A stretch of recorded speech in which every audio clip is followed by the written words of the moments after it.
Bawat sungsung agung tunggul wewenang minangka pepayung budi rahayu tindak ira risang pinanganten kakung apa to kang dadi sangune sahadat kalimah kalih katon nitih kreta kencana tinarik kuda pamargu siring wanara sita alo mampah iring angkah darul sasi purnama siji tindak ira kawistara kandheng sangajengipun gadri sangsaya dagusya caket cetha tanggap sasmita risang pinanganten putri dalah kakung kasaru jaga bagus dalah putri Domas Yenyo haliru kembar maya Marmayang sih lah menika apa Putri Domas tolong Bu syutingno bojoku ya Bu bawa kalian paripurna nyawataken gantal sedah arinakit paripurna liru kembar mayang wangsul dhateng sasana ingkang sampun kawuri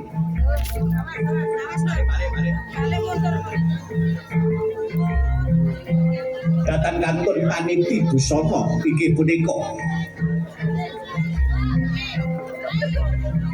ingkang kasuwun idi pangestu mrih diwanani lumaksananing adicara panggih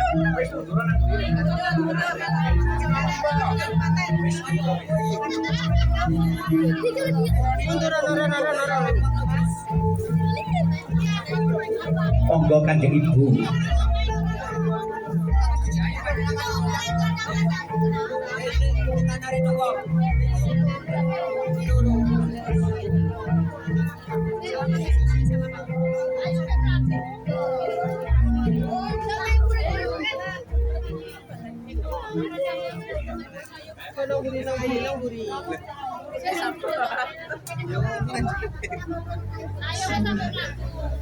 Assalamualaikum warahmatullahi wabarakatuh.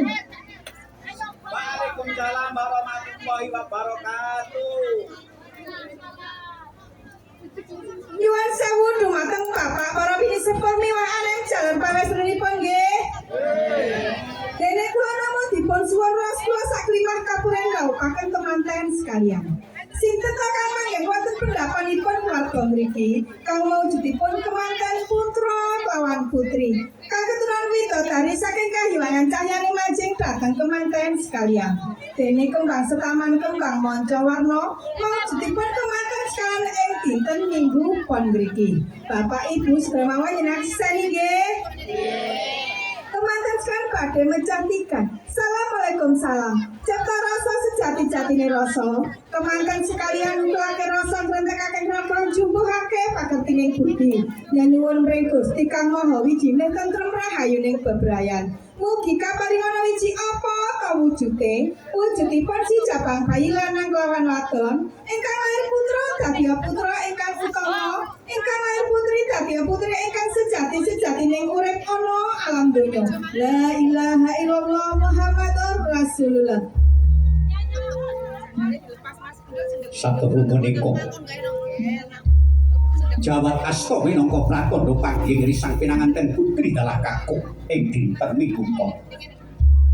Paripurna jawat asta risang pinanganten putri Ngabyantara sigra angatani lumampahing adicara masuk ampeyan. Punawa dados pendiri masuk ampeyan saged menika wiwit karetri kalenggan menika.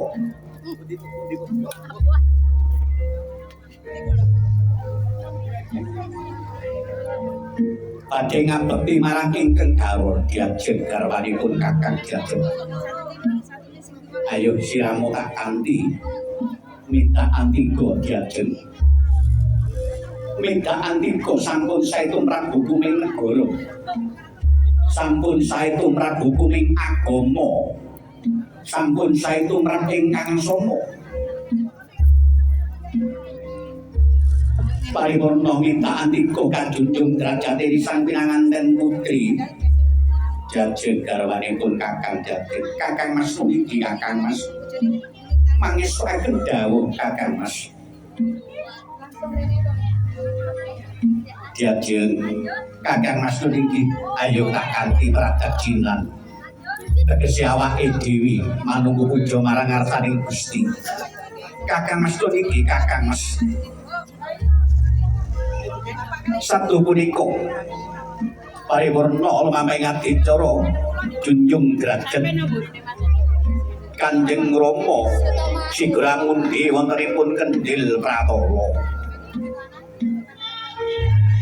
Punapa kang dados werdining Kendhil Pratala sabtu punika? Isinipun tuwirta wening, tuwirta kamandanu, tuwirta sari. Petirno iki mlaku nang ngarepe alun-alun.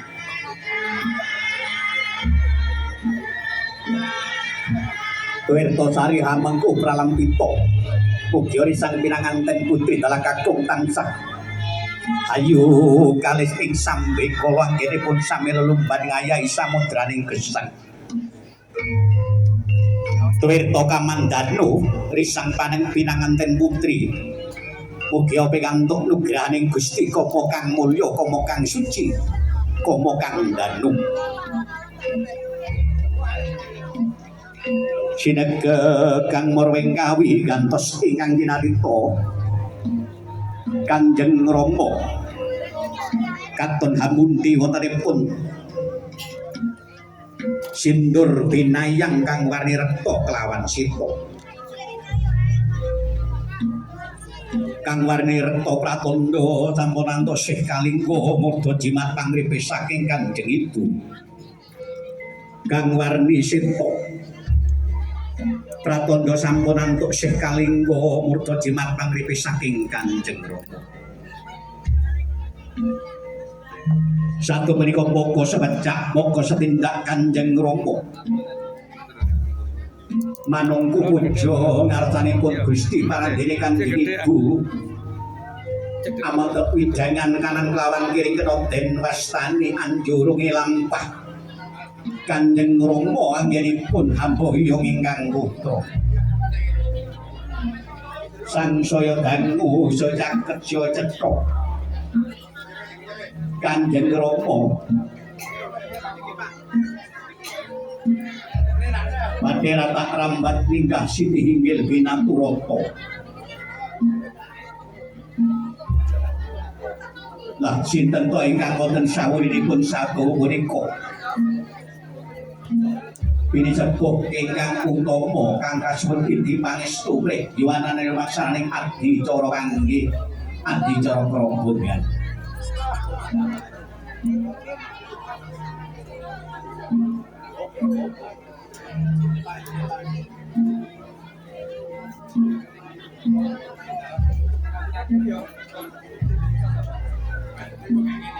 Sampun rata rambat minggah siti hinggil binaturata.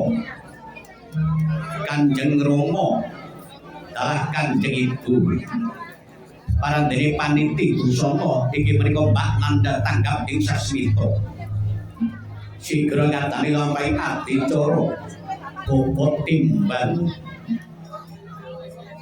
Punapa kang dados werdining bapa timbang satu menika padi bapa tingkawi bawan.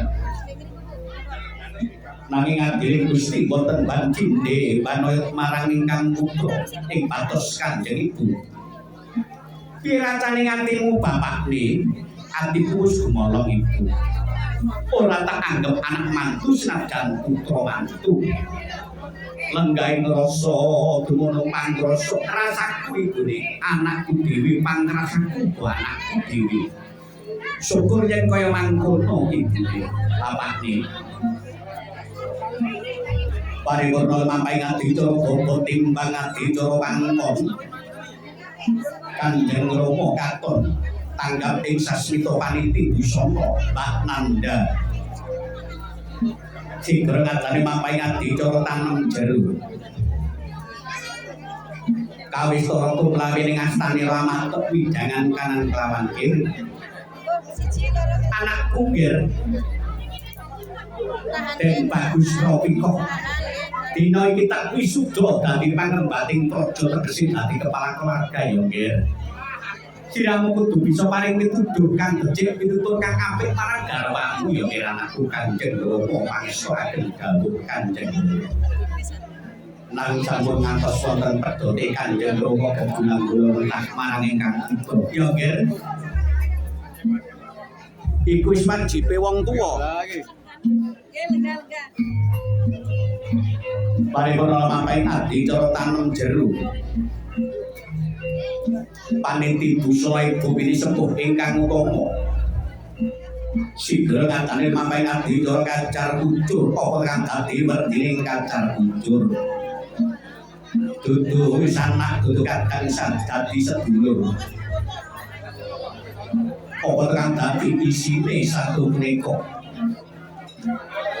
Jagung kawak, dele kawak, gede kawak, kapas kawak lan arto kawak.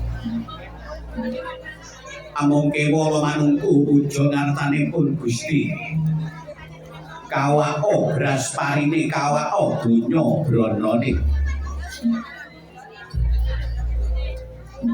Jajeng garwanipun Kakang Jajeng. Iki guna kaya anggone Joko sedana pepadi sandang kelawan pangan Jajeng. Tampan ana Jajeng. Kakang Mas niki Kakang Mas mangesturaken dawuh Kakang Mas. Satu punika kacar kucur. Paripurna mampaing adi cara kacar kucur sinimpen sentong pedaringan. Tumuju ngarsanipun Kanjeng Rama dalah Kanjeng Ibu. Berdiri, Pak. Kanjeng Ibu. Di tengah zaman. Iki guna kaya anggone Joko sedana pepadi sandang kelawan pangan ibu. Tampani Kanjeng Ibu mugi dados sarorangken kawula lelumpan ngayahi samudraning gesang anakku nggih ya anakku. Bakal tak simpen cepet pedaringan ya nggih. Aja pahyawah yen dudu kersane Gusti Allah ingkang ubalan kang wahyu nggih anakku. Kanjeng Rama pangesturaken dawuh. Paripurna mampaing adi cara kacar kucur sinimpen sentong pedaringan. Paniti busana inggih menika Mbak Nanda Sigra ngandani mampaing adi cara darembul. Punapa kang dados dedaaranipun saturan sekul panjang punjul, sekul panjang ilang. Amung kewala manungku puja ngatanipun Gusti Lango alak sengkalan Nilango Sukertani. Ilango sarap sawane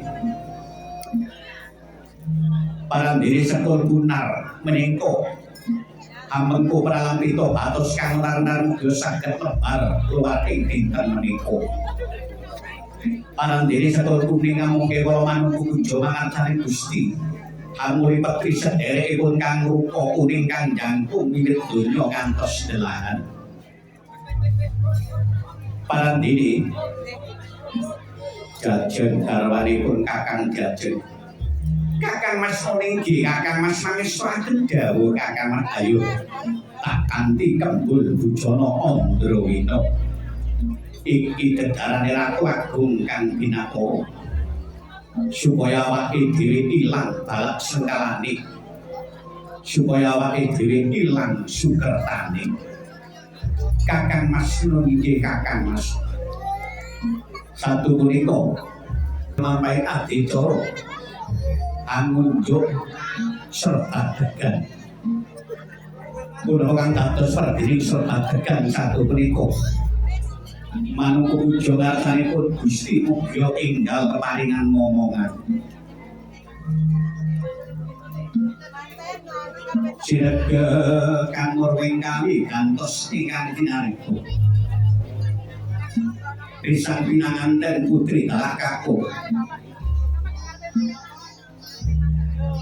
Tanggap ing sasutra-sigra ngadani mampaing adicara pangabekten. Pramila tatamu kalamunta. Kris Pusaka warangka adrang kalolos dening panjenenganipun ingkang garwa. Awit datang prayogi lamun swan ngarsaning Kanjeng Rama tansah sikep begaman. kawis toro ngabiyantara hanggu kopi pepadoripun Kanjeng Ibu dalah Kanjeng Rama ingkang linambaran canelo ugi saged kedah wal saking anggalipun lisan kinanganten saripit lah menika ngabiyantara pinanganten putri Ibu suwan kula malah ngarsa panjenengan boten sanes Kanjeng Ibu kula nuwun turnga pangestu lan nuwun agunging pangaksa pakunjaluk sepura Ibu awit nalika aku ana kandhungane Ibu danguning sangang candra dasa aribu aku biyen nang dolan mulya Ibu nanging kula dereng saged bales budi dhateng Kanjeng Ibu kula dinten menika sampun kaladuk kapundhut nama ing pramangga tegese kula sampun omah-omah Ibu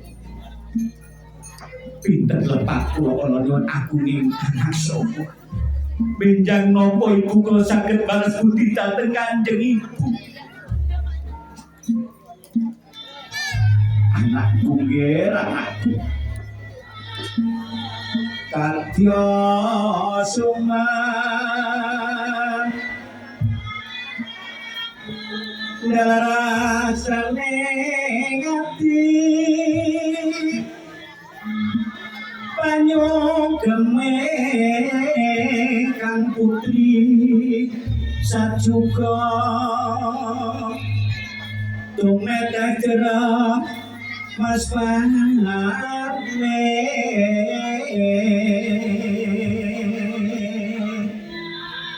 tanpa wajroning kalbu ngondo onggo sajroning kalih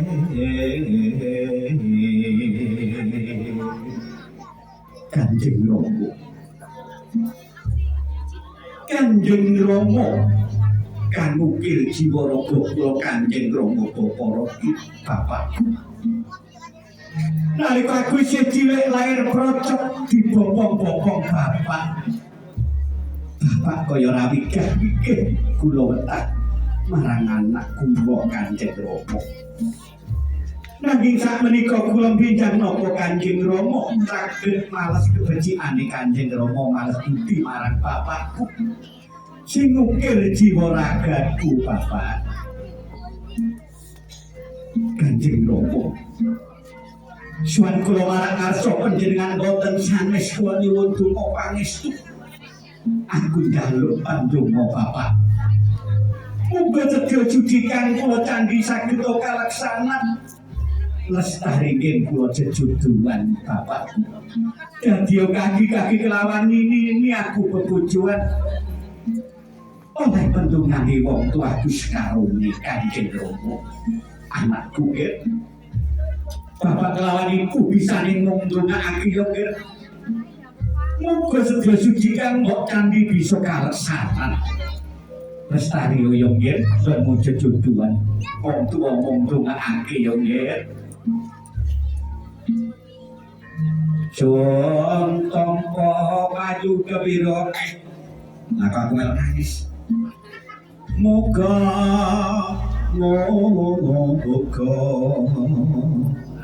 antuk berkaing Gusti anggeni roba rahayang kene-kene nggih tak ganti ana ing ngarsaning ngarsaku yo nggih